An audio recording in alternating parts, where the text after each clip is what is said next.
Welcome back to another technical deep dive here in the debug zone.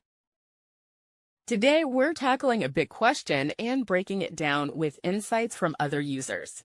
Hopefully, this clears up some misconceptions and helps you get the answer you need. So, buckle up, stay a little curious, and let's jump right in.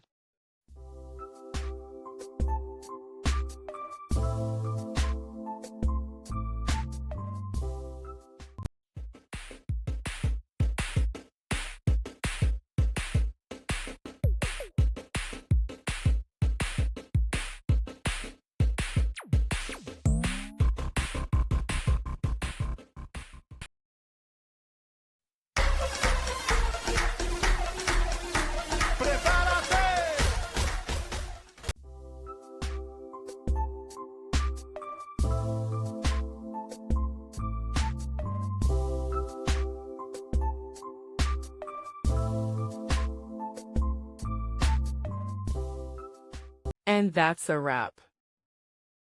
I hope you found the answer you were looking for. If you did, take a second to hit that subscribe button. It really helps out. And let me know in the comments which solution worked best for you.